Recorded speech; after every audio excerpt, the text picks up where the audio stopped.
They say don't let people live in your head rent-free. But today I want to talk about all the things that break in and live in your head. The metaphor needs a little bit of work, but I will work on it today on I Should Be Writing Season 18, Episode 21. But I should be writing. I should be working on my craft. I should be writing. I should be submitting my next draft. But I'm sitting home watching Doctor Who. Hi there, guys. Welcome to I Should Be Writing. This is a podcast for wannabe fiction writers. We stream on Twitch Tuesday, Thursday, 3 p.m. Eastern Daylight Time. Welcome to Daylight Savings Time. Those of us in America and the rest of the world, alter your timing accordingly if you want to catch my streams. Yeah, so this is long-running podcast. I started when I was not published at all, and now I'm working on my 6th or 7th book. And I've built a career, and I still don't really feel like I know what I'm doing. So I continue to do this podcast. It does go into our episode feed about a week later. It's cleaned up by my producer, and we pop it in with show notes and links and all that stuff. So if you can't be catching it live, then you can just subscribe where you find podcasts. And there's new places every day because they email me. To start off with, keeping myself honest, I've been doing that really irritating thing of, when I started out writing the book, I was just writing whatever scenes came to mind. And some of the scenes needed manipulating, and one scene I just wrote again. Even though I knew that I like a clean word count, and I don't like to look at the word count that says 30,000 and think, is it really 30,000? I'm not sure. So yeah, yesterday was hard. It felt like I did a lot of work, but I also had to delete a good amount. So I don't know how many words I ended up writing total, but I got about 1,200 words yesterday. Today, I did not have a good focusing morning. Actually, I did, but I'll talk about that later. And I think I'm at like 400 or something. Again, I had to carefully read what I had, and I can't remember. Maybe this is why you don't edit while you're writing. Since I've changed a couple of things around and changed the structure and put one person's introductory chapter a little bit earlier, I forget if I mentioned a key plot point yet. And the key plot point is only, a shuttle from Earth is coming. That's all anybody's got to say. But I can't remember who said it to whom and at what point. And I searched and I couldn't find it. So I'm guessing it hasn't been said yet. So I'm writing that in there. Spoiler. I feel both good about the work I have planned on this book and terrified because I don't really know what my word count is, so I don't really know what my daily word requirement is. I'm pretty sure if I just set myself to do like 1,500 words a day, then, whether I clean up or just write straight, I'll get there. But anyway, that's what I've been working on. Anyway, time for good news. I have no good news. The thing that sort of hinted at last week, my agent got sick. Are they allowed to do that? I mean, I've been just sitting here wondering, and he's like, sorry, I got sick. And I'm like, this sick thing, you need to be there. Yeah, but I guess he's doing okay because he's sent a bunch of emails out today. So anyway, I have no more news on that. And even if I did have news, it would just be nothing I could say. So yeah, did get an email. Need to look at that. So y'all, if you have any good news, if you are new here, we talk about good news as good news includes you submitted a story, you got a rejection, you got an acceptance. There's lots of things that we count as good news here because working writers get rejected. And if you get rejected, you're a working writer. So congratulations for being a working writer. That's why we're keeping up with Team Rejection 2022. We're at 81. I submitted my first story on Friday. First story ever. Congratulations, Shauna. That's amazing. That's awesome. Oh, Hugo nominations. It's the last day. Please nominate. And I'm not even begging for me, although you know I am. But if people nominate what they feel passionately about, that's all I care about. You know, I haven't been nominated for Best Fan Cast in several years, and part of me feels bad about that. But part of me also thinks that podcasting's gotten big enough to where there's more than just 20 of us. And that is nothing but a good thing.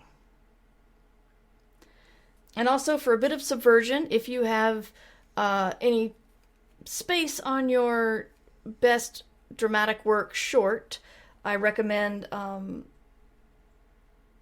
The Garage's Unstable. It's one of their, I think it's their best concept album because it kind of focuses on one person, and all the songwriters have their different takes on this one rather explosive, unstable person. Sorry, I'm looking through email, and I thought I got through a lot of email this morning, but I didn't. So, new-ish listener, since I've been going since 2005, but welcome, Mark. Thank you so much for sharing your good news with us. We got, my goals this year have aligned with that of the podcast. I have 12 rejections to add to the team total, 10 of which have come in the last 2 weeks. I expect to have more to add later on. So, been listening for a year and a half, started listening during lockdown. Congratulations, Mark. That's a lot of times to hit the button. I think I'm going to add it manually. How many was that? That was 12 rejections. Okay. Let's see if this works. Okay. Of course not, because the bot's not working today.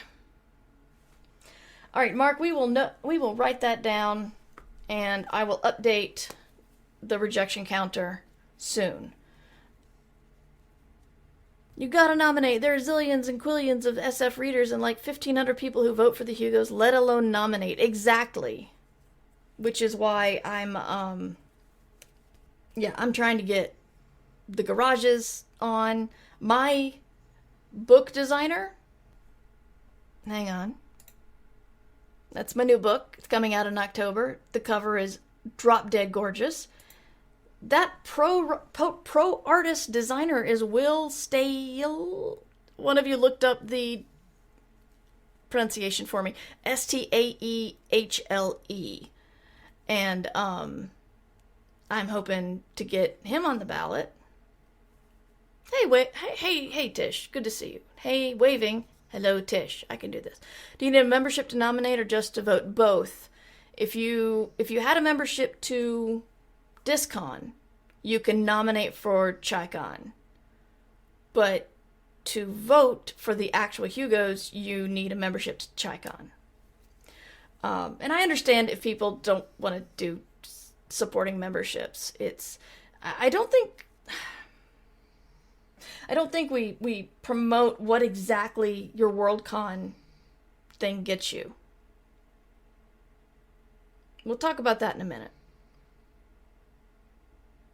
But last call for good news.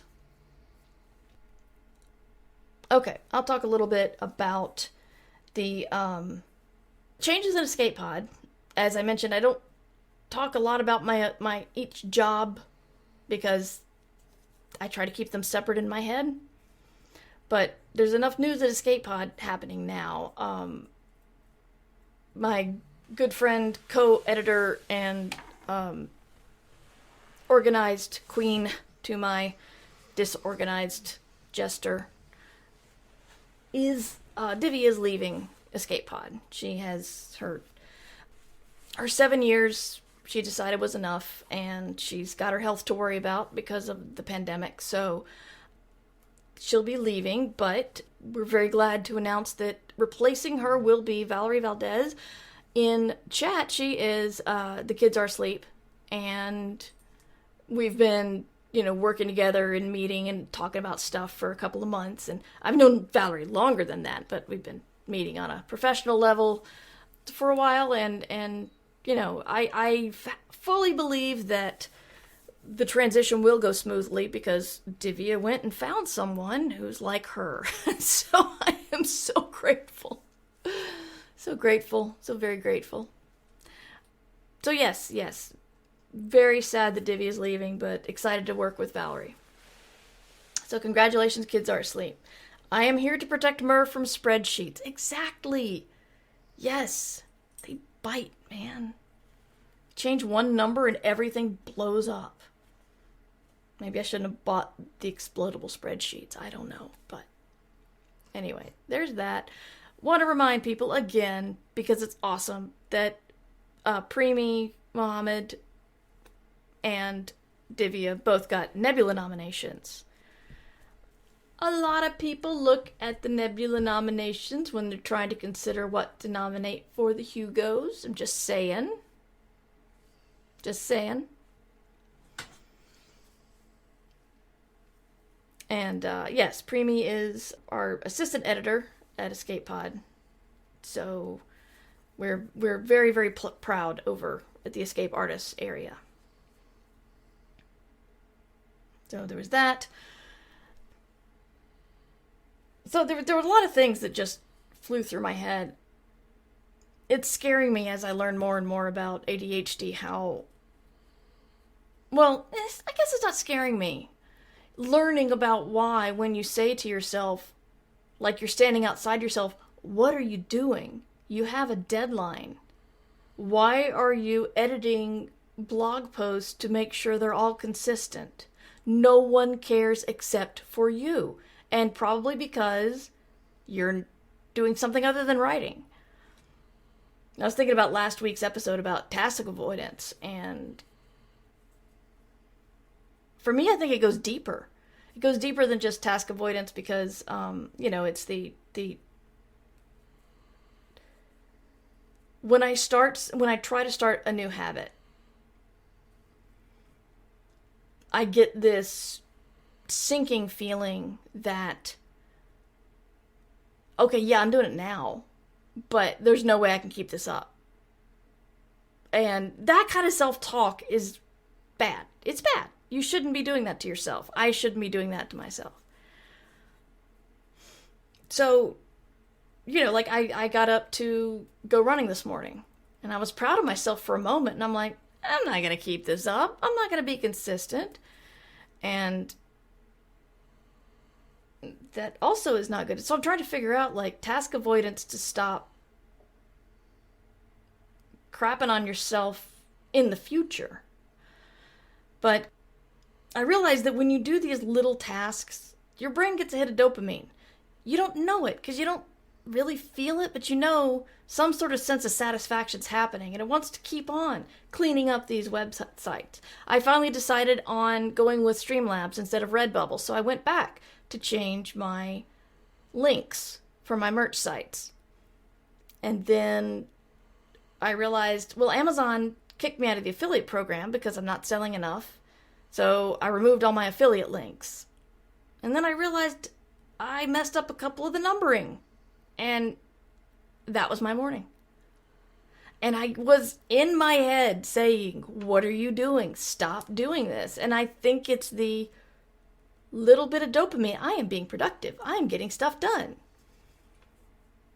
So I am years and years into a writing career, and I still struggle with the idea of this is the priority. All of my other things need to revolve around. This is not the thing I fit in when I have time. What really annoyed me is I realized that I was focusing. I was using the focus given to me by the expensive medicine that I take. But I was like pointing a very powerful gun at the wrong thing. So that was irritating because I had the focus. I was just doing it on the wrong thing. So again, I'm still searching for the whole dopamine thing, but it's just been a bad brain day. And so I think one thing I wanted to do is think about the stuff we allow to live in our heads. And they say when you're mad at somebody or you put a lot of hate to somebody, that you're just letting them live rent-free in your head. Like, years and years ago, I had a road rage incident where a guy was not happy with the way I was driving and had started to drive very threateningly at me. And it spooked me so much that every time I got on that road, I thought about that. And I keep thinking, that guy probably does that to a bunch of people. He does not remember you. You're not in his head. Why? Why? I'm letting him live in mine. And I think the same thing happens with these other things of, like, I'll be honest, the award season thing. I have a number of friends who get very worked up about awards. And me. You know, wanting it for so long. I don't know about you, but I did know to go at least check out the books with the shiny rocket on the cover when I was a kid in the sci-fi section. So, you know, getting closer to that is just, it's amazing that I've been able to get this close. I did, you know, Matt and I did win the Hugo for Ditch Diggers a couple of years ago, and I was looking at a picture of us going, did that really happen? And it's a good thing. It's a good feeling. But it has its own anxieties. You're going to love to hear that. You're going to love it. Now, losing an award can make you feel like you're garbage. Wanting the award and not getting a nomination can make you feel like you're garbage. If you win the award, you're going to think, there's a bunch of people out there who still think I don't deserve this, and I've fooled them all, and imposter syndrome is going to make you take it away from me, isn't it? I think I've told this story before, but when I won the Astounding Award, Paolo Bacigalupi came up to me that night, and he said, promise me you're going to wait at least 2 weeks before thinking you're garbage again. And my husband looked at him, he's like, thank you! So, I thought that was, he knew. He knew. But yeah, it's like, and these past couple of years have been awful because first there was the pandemic, and we've been talking about going to New Zealand since they announced their bid in 2010. And then, so we watched the Hugos for the first time.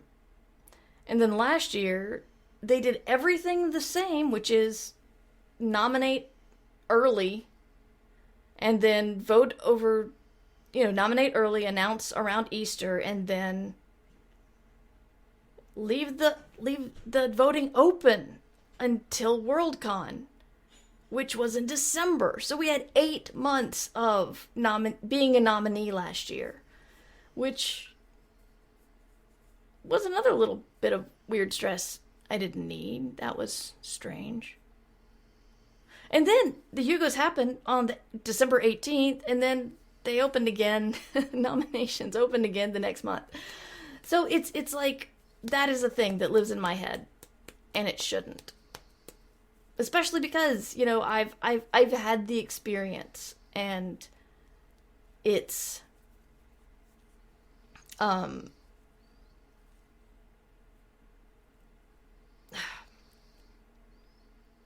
it's just as any other learned thing. It's becomes something you get used to. And I'm not saying that on an egotistical level. I'm just saying that, okay, I know what happens when you get nominated. I know the things that you go through. And so when things become more regular, they're not as super shiny. I'm really worried this is coming across wrong. I remember when last year when Podcastle and Escape Pod were both nominated for Semi-Prozine, our publisher wrote and said, okay, anybody who this is your first nomination, get out your questions now. And I thought, oh, that was smart. Yeah, I didn't think to do that. That was just a little bit of, you know, self-centered thinking on my part. Well, I know what we need to do. Why doesn't anybody else? So the Brain Weasels, I think starting a novel is really hard for me. And I think I'm just learning that now. Because it took me a while to get a voice. It took me a while to get the stakes where I wanted them. And I'm bad at writing interpersonal conflict to start out with. I know it needs to come. But when I usually start something, it's like, okay, here are our characters. They're going to work together to deal with this one thing that they're facing. Not, you know, but these two are exes and have some clashing, and the other two are dating, but things aren't going well, whatever. Just, there's... So that needs to be rewritten, and I think I resent that because I feel like I should be writing clean first drafts at this point, and I'm not. And, you know, I had dude from my character's past coming in, and they, oh, I didn't know you were going to be here. Oh, pleasant talk. Let me show you around the station. And then I'm like, well, that's effing boring. So I had to rewrite that. So this is all things that I guess is warming up for me, but I need to remember that I need it. So the Brain Weasel there was just me looking at my word count, knowing I'm writing. When I finally settle down to do it, and the number's not going up, but I know I'm writing. And it's just very frustrating. But the meaningless things we allow to distract us, some of it's due to dopamine. If you can do a little task and complete it, your brain gets a little reward. And you get that feeling that you did something, you were productive. You're not a lazy writer. Of course you're not, because you worked all day.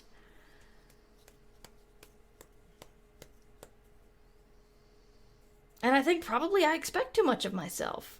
I should know by now that I need a certain amount of time to settle into a book. When I'm still saying, okay, well, if I write 1,000 words a day, I can get a book in 3 months. What's the big deal? Why do you think that 5 is ambitious? Have I ever written 1,000 words a day for 3 straight months?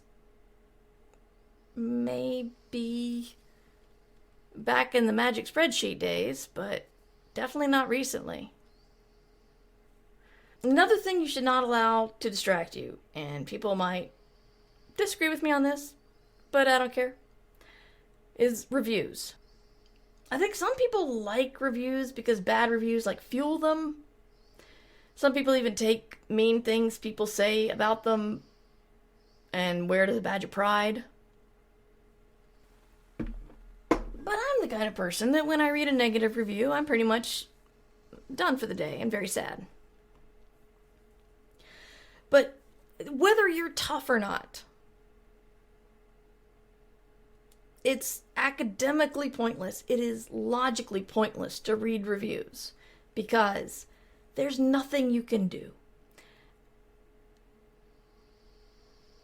If someone hated it, and if they're even right that you messed up whatever they say you messed up, or was weak, something was weak,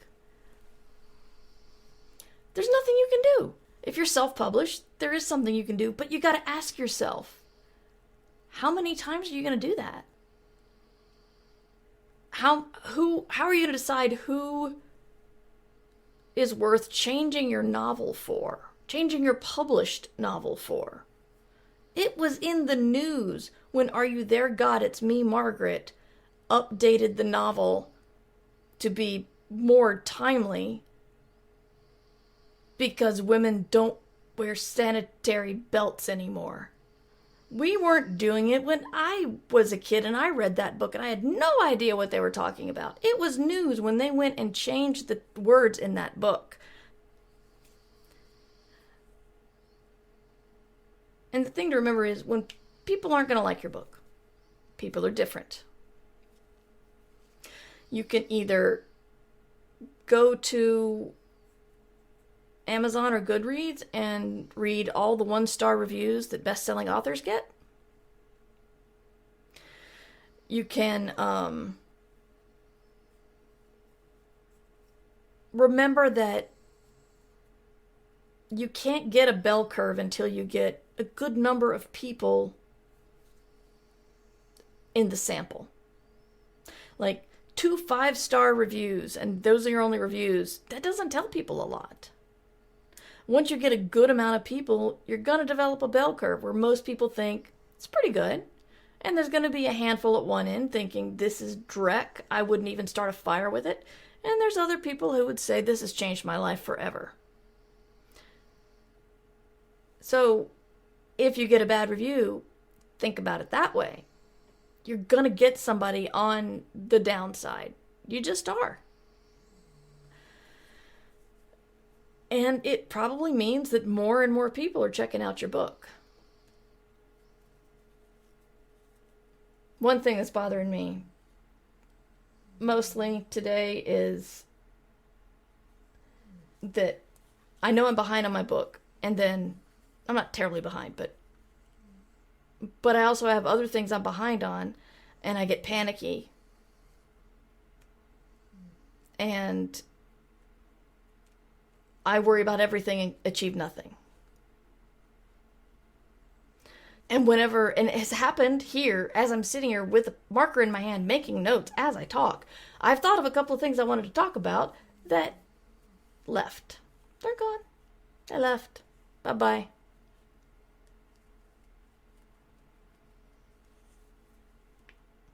So I apologize for that. I'm going to blame the time change. I don't know. It's messing with me a little bit. It's also allergy season, which allergy season seems to just kind of affect my general well-being and mood, not necessarily sneezing and sniffling. But anyway, this is one of those days where I'm like, well, I don't feel like streaming, but I got to talk about something, so what now? And so I just kind of figured I'd talk about the brain weasels that are in my head, running around. Because it's rough sometimes. And I don't know why. So, I'm going to go ahead and end it now because I want to talk about some podcasting news. And that's not terribly relevant. So, thank you for listening to I Should Be Writing. I'm not always so rambly. Usually I'm more focused. You can find my blog and show notes and merch store at merverse.com. You can also read about my books, Escape Pod, all the other things I'm involved in. And if you want to email me, you can email mightymer@gmail.com. I'll be doing a giveaway for some books in the coming days, or coming weeks, I should say. You can follow me on Twitter, Twitch, Mighty Mer, and Yeah, I'll be back on Thursday with Ursula Vernon, and y'all know that even if we can't think of something to talk about, we'll be entertaining anyway, because that is what Ursula brings to the table. Lawful chaos. So I hope you guys are having a more focused day than I am, because you should be writing.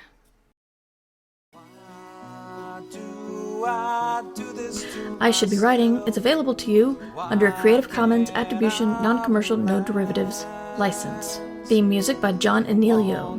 Art by Numbers Ninja. Production by Summer Brooks. And hosting by Libsyn. Find all of this information and more at merverse.com. And remember, we can't do this without you. Thanks for your support. But I should be writing. I should be working on my craft. I should be writing. I should be submitting my next draft. But I'm sitting home watching Doctor Who. Yeah, I'm sitting home watching Doctor Who.